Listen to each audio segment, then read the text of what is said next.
Breaking news చూస్తున్నాం. ఇటు హార్మోస్ జలసంధిలో 2 భారీ నౌకలని ఆయిల్ ట్యాంకర్స్ని ఇరాన్ హైజాక్ చేసింది. నౌకలను ఇస్లామిక్ రెవల్యూషనరీ గార్డ్స్ కార్పొరేషన్ స్వాధీనం చేసుకునే వీడియోని ప్రస్తుతానికి ఇరాన్ రిలీజ్ చేసింది. ఒక చిన్న స్పీడ్ బోట్ నుంచి ముసుగులు ధరించి ఐఆర్జీసీకి సంబంధించిన మిలిటరీ ఫోర్స్ భారీ నౌకను హైజాక్ చేస్తున్న వీడియోస్ని విడుదల చేసింది. ఇటు భారీ నౌకను హార్మోజ్లో గంటకు పెరుగుతుంది. ఇప్పుడు హై టెన్షన్ అని చెప్పొచ్చు. 2 నౌకలని ఆ నౌకల పైన మొదటగా ఫైరింగ్ చేశారు. ఎలాంటి పర్మిషన్ లేకుండా స్ట్రైట్ ఆఫ్ హార్మోజ్ని దాటే ప్రయత్నం చేస్తున్నారు కాబట్టి మీరు ఆగాలి అంటూ మొదటగా వార్నింగ్స్ ఇచ్చారు. వార్నింగ్స్ తర్వాత ఫైరింగ్ చేశారు. ఫైరింగ్ తర్వాత ఆ విజువల్లో మనం చూస్తున్నాం కదా, ఆ మాస్కులు వేసుకొని ఎలాగైతే ఒక స్పీడ్ బోట్లో వెళ్ళి డైరెక్ట్గా ఆ షిప్లోకి ఎక్కారో అలా ఆ షిప్లోకి ఎక్కేసి 2 షిప్స్ని హైజాక్ చేశారు, సీజ్ చేశారు. ఆ 2 షిప్స్ని సీజ్ చేసి ఇరాన్లోని సముద్ర తీరంలోనే కొన్ని పోర్ట్కి తీసుకెళ్ళినట్టు తెలుస్తుంది. ప్రస్తుతానికి 2 ట్యాంకర్స్ని సీజ్ చేశారు. ఎలాంటి పర్మిషన్స్ లేకుండా ఇరాన్ నుంచి ఏ షిప్ కూడా బయటికి వెళ్ళకూడదంటూ గత వారం ఇరానియన్ అఫీషియల్స్ కొన్ని స్టేట్మెంట్స్ ఇచ్చారు. ఆ స్టేట్మెంట్స్కి ఇదే ఎగ్జాంపుల్ అనుకోవచ్చు. మరో పక్కన ట్రంప్ సీజ్ ఫైర్ని ఇండెఫినెట్గా ఎక్స్టెండ్ చేస్తున్నా అని చెప్పుకొస్తున్నాడు. అంటే ఎప్పటిదాకైనా నిలిపివేస్తాము, ప్రస్తుతానికైతే సీజ్ ఫైర్ అప్లై చేస్తాము అంటూ మొత్తానికైతే ట్రంప్ స్టేట్మెంట్ ఇచ్చిన సమయంలో ఇరాన్ ఏమాత్రం తగ్గట్లేదు. తన పర్మిషన్ లేకుండా స్ట్రైట్ ఆఫ్ హార్మోజ్ నుంచి ఒక్క షిప్ కూడా బయటికి వెళ్ళనివ్వట్లేదు. ఆ షిప్స్కి సంబంధించిన పేర్లు కూడా మనం చూస్తున్నాం. ఎపామిండోస్, దాంట్లో ఇరాన్కి సంబంధించిన ఐఆర్జీసీ ఇస్లామిక్ రెవల్యూషనరీ గార్డ్స్ చూడండి ఎలా వెళ్ళి ఆ షిప్ని హైజాక్ చేశారు. మాస్కులు ధరించి ఒక స్పీడ్ బోట్లో వెళ్ళి దాని లోపలికి ఎంఎస్సి మొత్తంగా 3 బోట్స్ పైన 3 షిప్స్ పైన ఈ అటెంప్ట్ చేసినట్టు తెలుస్తుంది. 3 షిప్స్ పైన ఫైరింగ్ చేశారు. 2 షిప్స్ని సీజ్ చేసి వెనకకి తీసుకెళ్లారు. ఒక షిప్ మాత్రం అక్కడే ఉండిపోయింది. దీనికి సంబంధించి అసలు ఇరానియన్ ఆఫీషియల్స్ ఎలాంటి స్టేట్మెంట్ ఇచ్చారో ఒక్కసారి వాళ్ళ మాటల్లోనే వినే ప్రయత్నం చేద్దాం. వాళ్ళు వార్నింగ్స్ ఇచ్చారు. స్ట్రైట్ ఆఫ్ హార్మోజ్ నుంచి ఒక్క షిప్ కూడా బయటికి వెళ్ళకూడదు, మా పర్మిషన్ లేకుండా, మాకు టోల్ కట్టకుండా. ప్రతి షిప్కి దాంట్లో ఏం కార్గో తీసుకెళ్తున్నారు, ఎంత దూరం, ఎక్కడి నుంచి తీసుకెళ్తున్నారు, దాని విలువ ఎంత, ఈ డీటెయిల్స్ అన్నీ తీసుకున్న తర్వాత వాళ్ళకి ఒక ఫైన్ని విధిస్తున్నారు, ఒక టోల్ని విధిస్తున్నారు. 2 మిలియన్ బ్యారెల్స్కి సంబంధించిన ఒక ఆయిల్ ట్యాంకర్ అయితే $2 మిలియన్, అంటే ఒక బ్యారెల్కి $1ని ఛార్జ్ చేస్తున్నారు. అలాగే సీజ్ చేసిన విజువల్స్ని ఒక్కసారి చూసే ప్రయత్నం చేద్దాం.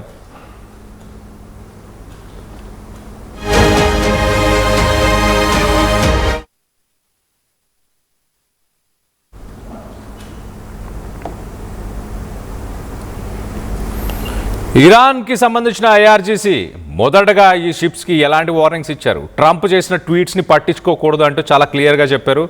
ఆ వీడియోని ఒక్కసారి చూసే ప్రయత్నం, ఆ ఆడియోని ఒక్కసారి వినే ప్రయత్నం చేద్దాం. Persian Gulf and Oman Sea. This is Iranian Sepa Navy calling you on channel 16. The Strait of Hormuz is still closed. We will open it by the order of our leader Imam Khamenei, not by the tweets of some idiots. If you want to pass through the strait, you must ask permission from Iranian Sepa Navy. All vessels that have a connection with our enemies will be targeted if they try to pass the Strait of Hormuz out. ఐఆర్జీసీకి సంబంధించిన officials చాలా క్లియర్గా Trump ఏదో tweet చేశాడని ships కనుక straight of Hormuz నుంచి వెళ్ళే ప్రయత్నం చేశాయనుకో తీవ్ర పరిణామాలను ఎదుర్కోవాల్సిన పరిస్థితి ఎదుర్కొంటుంది. మేము ఖచ్చితంగా డ్రోన్స్ని, మిసైల్స్ని ప్రయోగిస్తాం, డెస్ట్రాయ్ చేస్తాం ఆ షిప్స్ని అంటూ మొత్తంగా 3 షిప్స్ పైన ఇప్పుడు ఐఆర్జీసీ అటాక్ చేసింది. ఇరాన్ వెసల్ని లాస్ట్ వీక్ అమెరికా సీజ్ చేసింది. దానికి రిటాలియేషన్, ప్రతీకారంగా ఇప్పుడు వీటిని మేము సీజ్ చేస్తున్నాం, రూల్స్ని ఉల్లంఘిస్తున్నారు, స్ట్రైట్ ఆఫ్ హార్మోజ్ మా కంట్రోల్లో ఉంది అంటూ ఇటు ఇరానియన్ ఆఫీషియల్స్ ఒక ఆడియో స్టేట్మెంట్ అయితే ఇచ్చారు. ఆ షిప్స్ గురించి కూడా డీటెయిల్గా చెప్పే ప్రయత్నం చేస్తా. దీంట్లో 3 షిప్స్ ఉన్నాయి. ఆ 3 షిప్స్లో మొదటగా క్యాప్చర్ చేసిన షిప్స్ మొదటగా ఎంఎస్సి ఫ్రాన్సెసా. ఇది పనామా అనే ఒక దేశానికి సంబంధించిన ఫ్లాగ్ని ఫ్లై చేస్తూ, ఆ ఫ్లాగ్ని చూపిస్తూ, ఆ దేశానికి సంబంధించిన కంటైనర్ షిప్ అని చెప్పొచ్చు. ఇటు యూకే మ్యారిటైమ్ ట్రేడ్ ఆపరేషన్స్ ఈ షిప్ పైన ఐఆర్జీసీ గన్ బోట్ మనం విజువల్లో చూస్తున్నాం. అలానే యాస్టిస్గా ఒక షిప్ని స్పీడ్ బోట్తో మొదటగా ఫైరింగ్ చేశారు. దాని తర్వాత హెవీ డ్యామేజ్ జరిగింది ఈ బ్రిడ్జ్కి, ఈ షిప్కి. ఆ షిప్కి హెవీ డ్యామేజ్ అయిన తర్వాత దాని పైకి ఆ విజువల్లో మనం చూస్తున్నాం కదా, ఆ విజువల్లో చూస్తున్నట్టు ఆ షిప్లోకి వాళ్ళందరూ ఎక్కారు. దాని తర్వాత దాన్ని సీజ్ చేసి అక్కడ నుంచి దగ్గరలో ఉన్న ఇరానియన్ పోర్ట్కి తీసుకెళ్లారు. నెక్స్ట్ సెకండ్ షిప్ ఒకటి చూస్తే ఎపిమినాండాస్ అనే ఒక లైబేరియా అనే ఒక కంట్రీకి సంబంధించిన ఫ్లాగ్ని ఈ షిప్లో ఫ్లై చేస్తున్నారు. ఆ ఫ్లాగ్ని వేసుకొని ఈ షిప్ జబల్ అలీ అనే దుబాయ్కి సంబంధించిన పోర్టు, ఆ పోర్ట్ నుంచి జబల్ అలీ అనే ఒక పోర్టు నుంచి గుజరాత్కి బయలుదేరిన షిప్. ఇండియాకి రావాల్సిన ఆయిల్ ట్యాంకర్, ఆ ఆయిల్ ట్యాంకర్ని ప్రస్తుతానికి దాన్ని కూడా సీజ్ చేసి ఇరాన్ పోర్ట్ ఏరియాకి దాన్ని కూడా తీసుకెళ్ళినట్టు తెలుస్తుంది. మరోపక్కన మూడో టార్గెట్ అంటే మూడో షిప్, ఈ రెండు షిప్స్ని ఆల్రెడీ సీజ్ చేశారు. ఎంఎస్సి ఫ్రాన్సెసా అలాగే ఎపమినాండోస్. ఈ సెకండ్ షిప్ ఇండియాకి రావాల్సిన షిప్, ఆ షిప్ని కూడా సీజ్ చేశారు. థర్డ్ షిప్ పనామా ఫ్లాగ్, మరి ఒకసారి ఫస్ట్ షిప్ కూడా పనామా ఫ్లాగ్, థర్డ్ షిప్ కూడా పనామా ఫ్లాగ్. యునైటెడ్ అరబ్ ఎమిరేట్స్కి సంబంధించిన యూఫోరియా అనే షిప్, దానిపై కూడా ఫైరింగ్ జరిగింది. దాని తర్వాత 8 నాటికల్ మైల్స్ దాకా దాన్ని ఫైర్ చేస్తూ వచ్చారంట. దాని తర్వాత మాత్రం దాన్ని సీజ్ చేయకుండా వదిలేశారు. ఆ షిప్లో అంటే యూఫోరియా అనే షిప్లో ప్రస్తుతానికి దాంట్లో పనిచేసే క్రూ వీరందరూ కూడా ఎవరికి గాయాలు అవ్వలేదు అంటూ ఒక స్టేట్మెంట్ అయితే వచ్చింది. మొత్తానికి ఐఆర్జీసీ ఏం చెప్తుంది, Iranian state media IRGC navy దీనికి సంబంధించి ఒక స్టేట్మెంట్ని కూడా రిలీజ్ చేశాయి. ఎంఎస్సి ఫ్రాన్సెసా, ఎపమినాండాస్ ఈ రెండు షిప్స్ ఎలాంటి పర్మిట్స్ లేకుండా ఇవి స్ట్రెయిట్ ఆఫ్ హార్మోస్ నుంచి వెళ్ళే ప్రయత్నం చేశాయి. వాళ్ళ నావిగేషన్ సిస్టమ్స్ని షట్ డౌన్ చేసి, అంటే గోస్ట్ షిప్స్ లాగా. సాధారణంగా ఒక షిప్ GPS రాడార్లో కనిపిస్తుంది, నావిగేషన్ సిస్టమ్స్ని ఆన్ చేసినప్పుడు ఎక్కడ ఉంది అనేది ఎగ్జాక్ట్గా తెలుస్తుంది. కానీ స్ట్రెయిట్ ఆఫ్ హార్మోస్ని దాటుకొని వెళ్ళడానికి చాలా షిప్స్ ఆ నావిగేషన్ సిస్టమ్ని పూర్తిగా షట్ డౌన్ చేసి మాన్యువల్గానే వెళ్ళే ప్రయత్నం చేస్తున్నారు. GPS కాకుండా ఒక కంపాస్ని యూజ్ చేసి డైరెక్షన్స్ని చూస్తూ వెళ్ళే ప్రయత్నం చేస్తున్నారు అంటూ మొత్తానికి అయితే ఐఆర్జీసీ స్టేట్మెంట్ ఇచ్చింది. రిటాలియేషన్ అంటూ కూడా చెప్పుకొచ్చింది. తెహరాన్కి సంబంధించిన మినిస్ట్రీ ఆఫ్ ఫారెన్ అఫైర్స్ గతంలో ఇరానియన్ ట్యాంకర్ని ఏదైతే అమెరికా క్యాప్చర్ చేసిందో అది piracy at sea and state terrorism, అది ఒక నిలువు దోపిడీ అంటూ కూడా Iranian foreign affairs ministry comment చేశారు.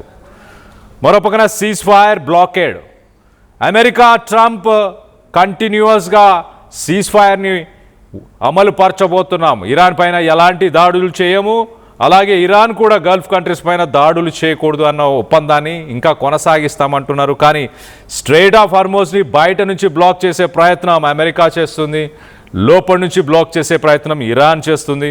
మరోపక్కన శాంతి చర్చలు, పీస్ టాక్స్కి ప్రస్తుతానికి ఒక బ్రేక్ పడింది. మరి పీస్ టాక్స్ జరిగే అవకాశం ఉందా? ఐఆర్జీసీ అలాగే ఇరానియన్ ఆఫీషియల్స్ మధ్య కోఆర్డినేషన్ ఏమైనా మిస్ అయిందా? ట్రంప్ మాట్లాడిన మాటల్లో ఒక్కసారిగా యూనిఫైడ్ ప్రపోజల్ వచ్చిన తర్వాత ఖచ్చితంగా ఒక పీస్ టాక్స్ నెగోషియేషన్స్లో పాల్గొంటాము అంటూ ట్రంప్ మాట్లాడాడు. మరోపక్క అనలిస్టులు గ్లోబల్ ఎనర్జీ సప్లై కాస్త తగ్గిపోయే అవకాశం ఉంది, ఆయిల్ బ్యారెల్ ధర $100కి చేరుకునే అవకాశం ఉందంటూ చెప్పుకొస్తున్నారు. దీనికి సంబంధించి మీరేమనుకుంటున్నారు? ఇరాన్ సీజ్ చేసిన షిప్స్లో 2 షిప్స్లో ఒక షిప్ ఇండియాకి రావాల్సి ఉంది. దుబాయ్ నుంచి బయలుదేరిన ఆ షిప్ కాస్త ఈ 2 షిప్స్ ఎంఎస్సి ఈ షిప్ని ప్రస్తుతానికి ఇటు ఇరాన్ సీజ్ చేసింది. దీంట్లో ఇండియాకి రావాల్సిన ఆయిల్ దీంతో పాటు ఇంకొక షిప్ ఎంఎస్సి ఫ్రాన్సెసా అలాగే ఎపిమినాండాస్ ఈ 2 షిప్స్ని ప్రస్తుతానికి ఇరాన్ సీజ్ చేసింది. రానున్న రోజుల్లో ఇంకా ఏం ఎక్స్పెక్ట్ చేయబోతున్నారు? సీజ్ ఫైర్ కంటిన్యూ అవుతుందని మీరు అభిప్రాయపడుతున్నారా? లేకపోతే ట్రంప్ కానీ ఇరాన్ కానీ మరొకసారి రంగంలోకి దిగే అవకాశం ఉందని మీరు అభిప్రాయపడుతున్నారా? మీ అభిప్రాయాలు ఏంటనేది కింద కామెంట్ రూపంలో తెలియపరచండి.